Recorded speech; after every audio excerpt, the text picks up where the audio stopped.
He had worked his entire life to climb from nothing to the top, breaking barriers, defying odds, and finally becoming one of the most powerful black CEOs in the country. Yet, in a single humiliating moment, all of that success seemed invisible. On a crowded flight, a white passenger demanded his first-class seat, and the airline obeyed, forcing him to stand, stripped of dignity, in front of everyone. But what no one knew was that this man controlled a $120 million deal tied directly to that very airline. Would this act of racism cost them everything? Or would he quietly walk away, carrying the weight of yet another injustice? He was the kind of man people pointed to as proof that determination could break through barriers. Marcus Daniels had grown up in a neighborhood where opportunity seemed like a foreign word, where cracked sidewalks and shuttered businesses told the story of generations who had been denied a fair chance. His mother worked 2 jobs. His father carried the weight of disappointment from doors that had been slammed shut simply because of the color of his skin. But Marcus was different. He had vowed that his story would not end in the same silence that had swallowed so many others.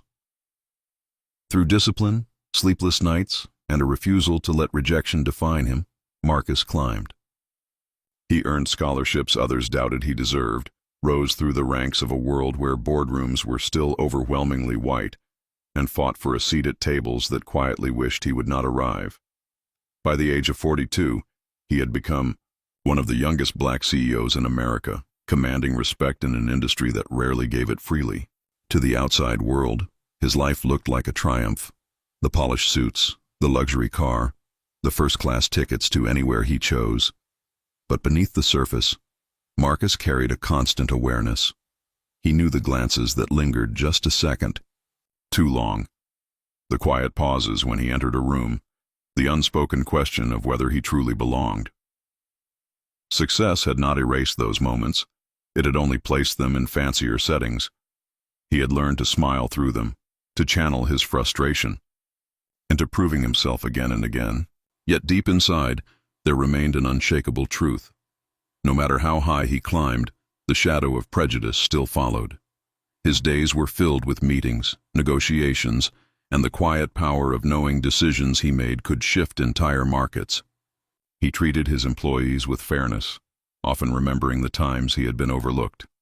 His name was whispered with admiration in circles that once doubted him, and investors leaned on his judgment as if it were law. Still, in private moments, Marcus thought of his late father and wondered if this success would have made him proud, or if it would have only reminded him of how cruel the world remained, even for those who made it. One late afternoon, after closing a deal that would secure thousands of jobs, Marcus packed his briefcase for yet another trip. The flight was routine, just another city, another boardroom waiting on his signature. The staff at the airport lounge greeted him with professional smiles, and fellow travelers glanced at his tailored suit, likely assuming he was an athlete or entertainer before realizing he was something else entirely, a businessman with the kind of authority they rarely imagined in someone like him. He moved with quiet confidence, not because the world had made it easy for him, but because he had built armor strong enough to withstand it. Yet even as he approached the gate, a thought pressed against the back of his mind. Experience had taught him that the higher he climbed, the more jarring the falls could be, not because of mistakes he made, but because of the prejudices others refused to let go.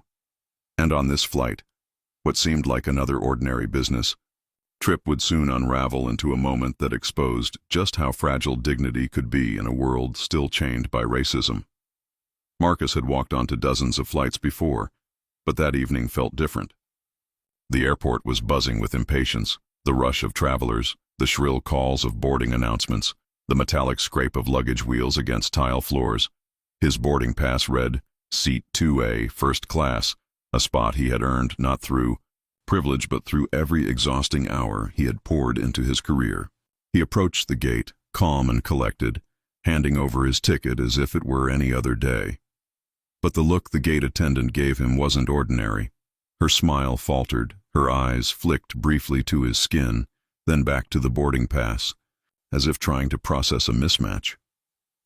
Marcus was used to this. People often assumed he had walked into the wrong line, That first class was reserved for someone else.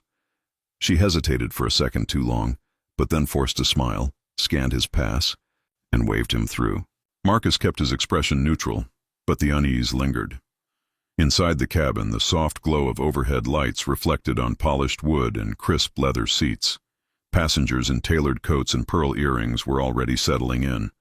Marcus slid into his seat, placed his briefcase beneath, and opened his tablet to review tomorrow's agenda. He had learned to drown out the stares, the subtle whispers that followed him, the way some passengers tucked their purses closer or avoided eye contact. But then came the moment that shattered the illusion of calm. A white woman in her late 50s, dressed elegantly but with the rigid posture of entitlement, stopped beside his seat. She looked down at him, her face tightening in disapproval. "You must be in the wrong section," she said, not as a question, but as a declaration. Her voice was low, sharp, meant to cut. Marcus froze. His instinct told him to brush it off, to let the flight attendants handle it. But before he could respond, the woman flagged down a crew member, her voice rising just enough for other passengers to hear. "Excuse me, there's a mistake. This man is sitting in my seat. First class." The attendant, visibly uncomfortable, checked Marcus's ticket. "No, ma'am. He is in the correct seat. Seat 2A belongs to him." The woman's lips curled into something between disbelief and contempt. She leaned closer, lowering her voice, but not her venom. "I don't feel comfortable sitting next to him. Move me or move him." A silence spread like wildfire across the cabin. Heads turned. Some passengers looked away quickly, ashamed to be caught listening. Others stared openly, waiting to see what would happen. Marcus sat still, jaw clenched, pulse thundering in his ears. This was not new.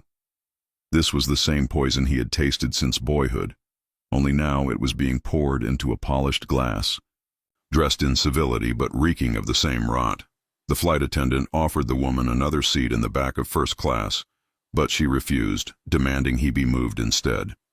Then, to Marcus's horror, the supervisor arrived, and instead of shutting the situation down with authority, he turned to Marcus. "Sir, perhaps you'd be more comfortable in business class?" The words landed like a slap. More comfortable? The lie was thin, a weak disguise for appeasing a racist complaint. Marcus felt the stares burning into him, a mix of pity, discomfort, and silent agreement.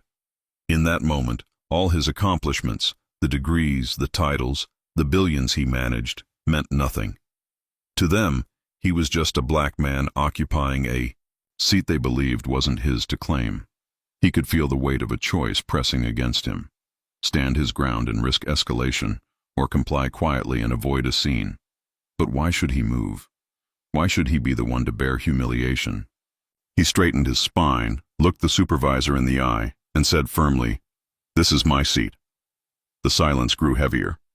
For a brief moment, it seemed like his resolve might hold.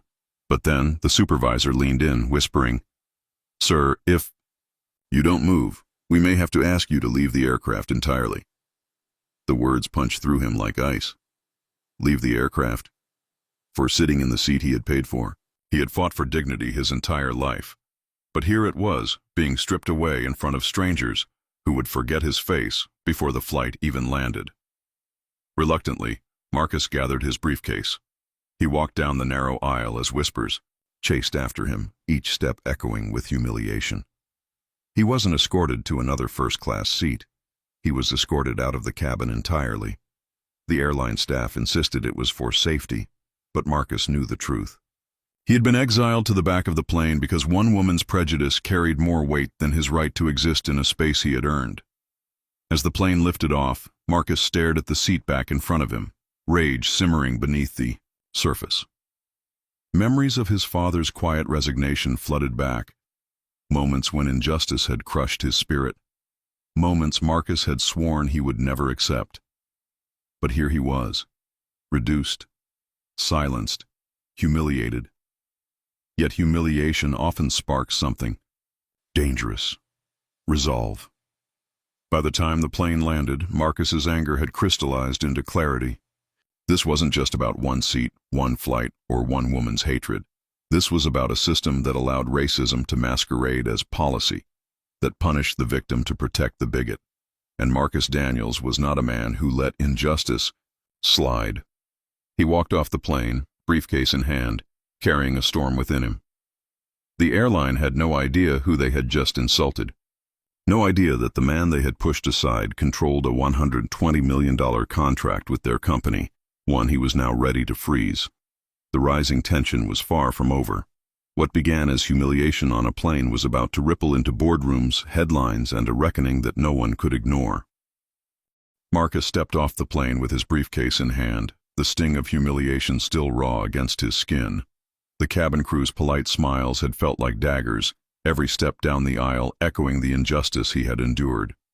But the airport lobby greeted him not with solitude but with a storm of smartphones, whispers, and hurried glances.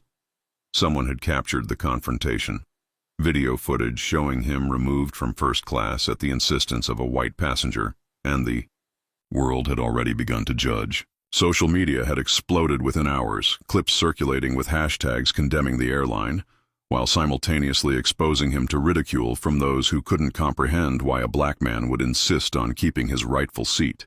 Marcus could feel the eyes of strangers on him, some with sympathy, some with disdain, all weighing him down like lead. The camera phones were everywhere, capturing his every movement, every expression. By the time he reached the curb, protesters had begun gathering outside the airline terminal. Signs waved high. First class for all. End flying racism. Your seat, your skin. Voices rose in chants, a mixture of anger and solidarity filling the air. Marcus's heart pounded, not from fear but from the realization that the small act of prejudice he had endured had ignited a fire far bigger than he had imagined. Yet beneath the roar of the crowd was a creeping unease. He had faced prejudice countless times, but never in such a public, viral, and weaponized way. This was no longer a private indignity, it had become a public reckoning, and Marcus was both the center and the target. The media descended quickly. Television crews blocked entrances, microphones thrust forward, questions shouted over the din. "Sir, can you comment on the airline's actions? Do you feel unsafe after this experience? Will you accept an apology?" Marcus breathed slowly, keeping his expression neutral, knowing that any slip could be twisted into another story about a man too sensitive, a troublemaker, or worse, someone who could be vilified simply for defending his dignity. His hands clenched around the straps of his briefcase, knuckles white, but he did not flinch. He had learned over decades that restraint was often more powerful than reaction. But tonight the world would see a side of him that refused to be silenced. Later, when he entered the airline headquarters for a meeting with executives, the tension was almost palpable.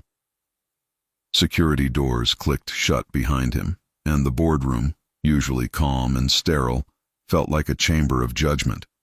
Faces turned, expressions masked under professional neutrality, but Marcus could see the calculated fear behind the masks.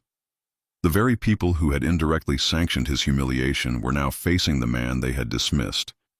He sat at the head of the table, silent for a moment, letting the weight of the room's anticipation press against them. The airline CEO began with rehearsed apologies, attempting to frame the incident as a misunderstanding, a miscommunication. Marcus's chest tightened. He had heard this before, seen it in countless boardrooms, and lived it in every space where prejudice sought refuge behind politeness. He leaned forward, voice controlled but sharp, slicing through the room's tension. "Don't call it a misunderstanding. Call it what it was. Racism.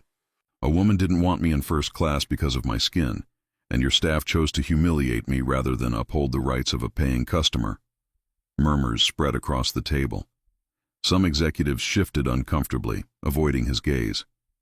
Others exchanged nervous glances, calculating, wondering how this single man could wield such influence over the millions they managed. Marcus's voice rose slightly, and with each word the room shrank. "This isn't just about me. It's about every person you've treated as invisible. Every individual told they do not belong. And you are not apologizing. You are excusing yourself." Then, with deliberate calm, he dropped the bombshell. "As of today, my firm is freezing the $120 million contract your airline relies on. Your operations, budgets, expansions all of it stops. You wanted to remove me from first class. Now you will feel the consequences of devaluing a human life. Gasps erupted. Papers shuffled. Phones buzzed frantically as executives tried to maintain composure while realizing the gravity of his power. Marcus watched as years of arrogance crumbled before him. Their polite veneers cracked, revealing panic and desperation. He could see the calculations running behind their eyes. How to reverse this without losing face? How to recover millions? How to contain a man who refused to be minimized? Yet as the boardroom fell into chaos, Marcus's phone vibrated violently. He pulled it out and his stomach sank. The message read, "You should have stayed quiet. This isn't over." The words cut like a blade, freezing him mid-step. The danger he had awakened wasn't hypothetical anymore. Someone, somewhere, had noticed the threat he posed, and they were warning him. This wasn't about first-class seats or contracts. It was about power, control, and the lengths people would go to protect their systems of privilege. He took a deep breath, steadying himself. The room was still in uproar, executives scrambling, but Marcus realized that the true fight had only begun. The public had seen him, the airline had been challenged, and he had taken a stand. Yet there were unseen forces, faceless enemies who would not forgive, who would not retreat. The humiliation, injustice, and rage had culminated here. But the consequences would ripple far beyond this room, across cities, media outlets, and boardrooms worldwide. As Marcus looked around, he saw the mixture of fear, guilt, and incredulity on their faces. For a brief moment, he allowed himself to feel vindicated. But the message in his hand reminded him that victory was never simple. Power that is challenged rarely sleeps quietly, and those who profit from prejudice rarely surrender without retaliation. He pocketed the phone, squared his shoulders, and allowed a calmness to settle over him. The battle had been joined, and Marcus Daniels was no longer the victim of a single act of racism. He had become a symbol, a storm, and a force that would not be ignored. Outside the boardroom windows, the first wave of journalists had gathered, cameras trained on the building. Helicopters buzzed overhead. Social media was ablaze with updates, debates, and clips of the confrontation. Protesters outside chanted, signs waving high. Marcus could feel the pulse of history moving around him, alive with energy, anger, and hope. He had not only stood against humiliation, he had forced the world to confront its complicity. But even as he exited the building, the shadow of that message lingered. This isn't over. It was more than a warning. It was a promise of challenges to come, unseen. Battles that would test his courage, resilience, and the very limits of his influence. And yet in that charged moment, Marcus felt the surge of a singular truth. Fear could be faced, injustice could be fought, and dignity could be reclaimed. He walked into the street, the crowd surging around him, the roar of voices a soundtrack to his defiance. For the first time in his life, the humiliation that had once crushed him had transformed into power. The world was watching, and he would not be silenced. The first weeks after the boardroom showdown passed like a storm lingering over a city, with the air thick and every shadow carrying the weight of consequences. Marcus Daniels had expected the victory to feel immediate, like the cleansing satisfaction of justice served, but reality moved differently. The airline had frozen under the pressure of a $120 million contract halted, stock prices fluctuating wildly, shareholders in turmoil. Media outlets dissected every word Marcus had spoken, replaying his confrontation over and over. Some hailed him as a hero, a man who dared to confront systemic prejudice at its very heart. Others, however, questioned his motives, painting him as an agitator, a disruptor who had weaponized his position for personal vengeance. Marcus, however, felt none of these labels could define him.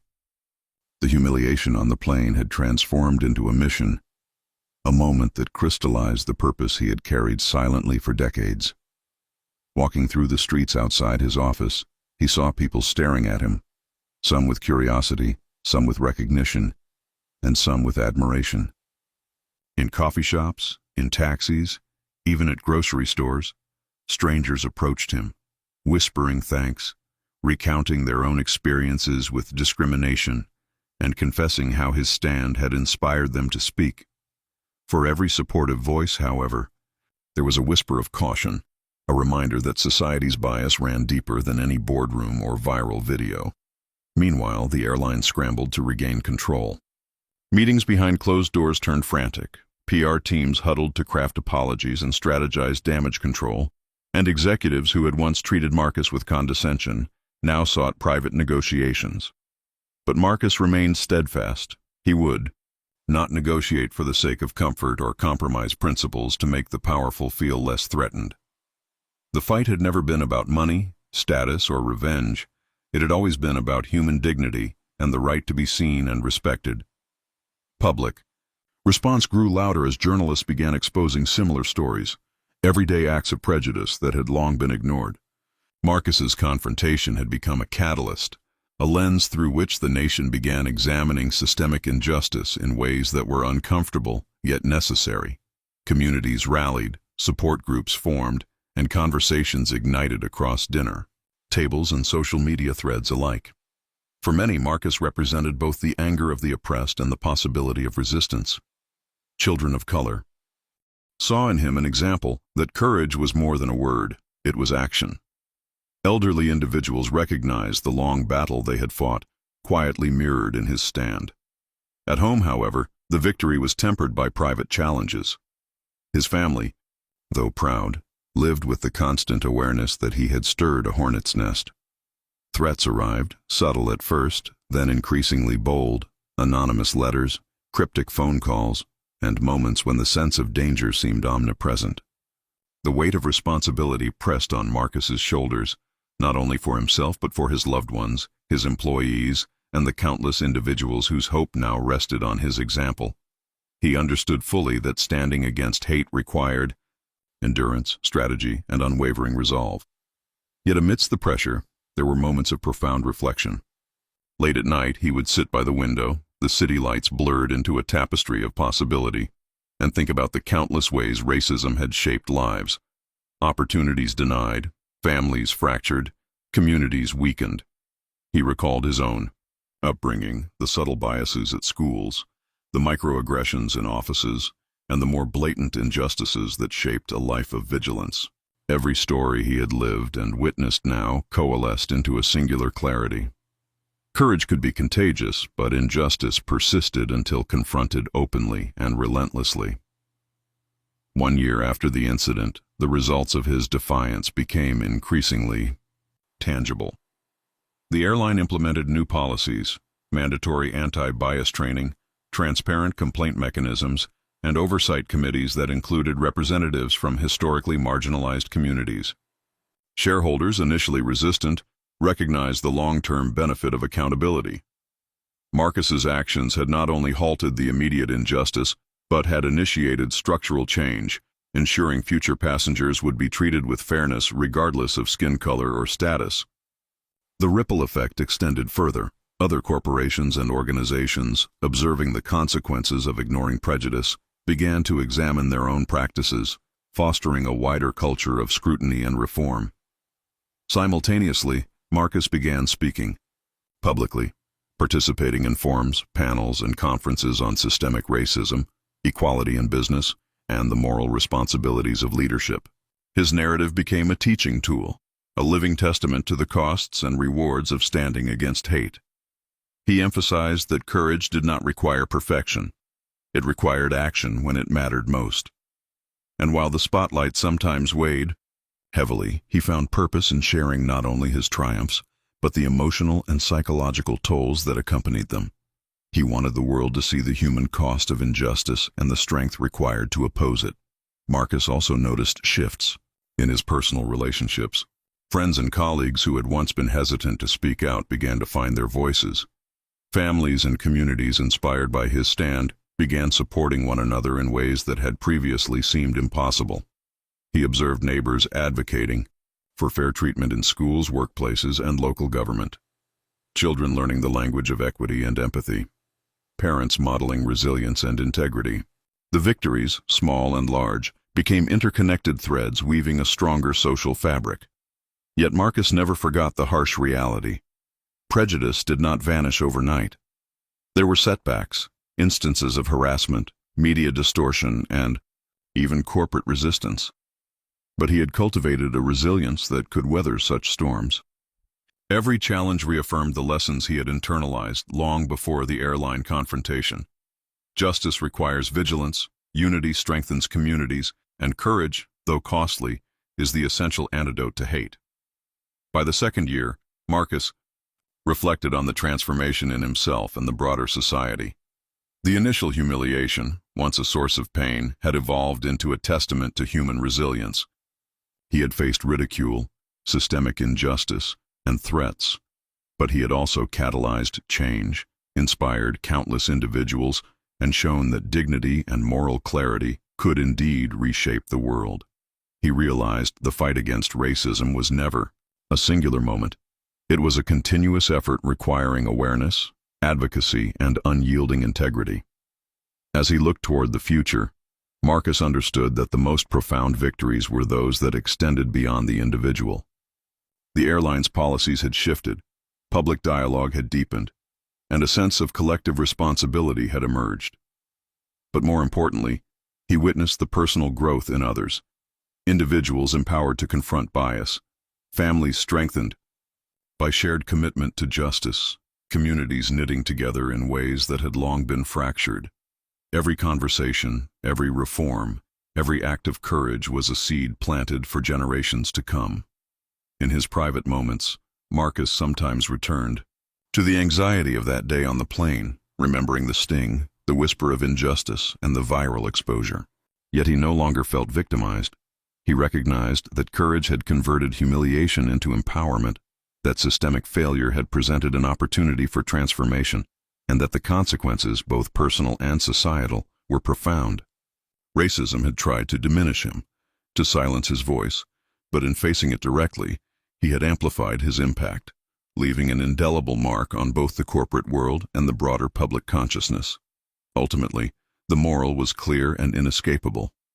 Racism destroys families, weakens communities, and perpetuates fear. Prejudice, if unchallenged, corrodes the moral foundations of society. Yet courage, integrity, and unwavering commitment to justice can confront hate, restore dignity, and unite people across lines of difference. Marcus Daniels' story became a living example. When injustice is met with courage, the effects resonate far beyond the individual, catalyzing change, inspiring hope, and sowing the seeds of unity. The storm that had once threatened to break him had instead forged a stronger man, a stronger society, and a roadmap for confronting prejudice. His journey illuminated a universal truth. While hate is persistent, courage is contagious, and the long arc of justice bends toward those willing to stand unwaveringly in the face of injustice. And as Marcus looked out over the city skyline, lights twinkling in the dusk, he knew the fight was ongoing. But so was the progress, and so was hope. The world had witnessed what one act of courage could ignite, and the lesson was unmistakable. Standing against hate changes lives, restores dignity, and strengthens the very fabric of humanity.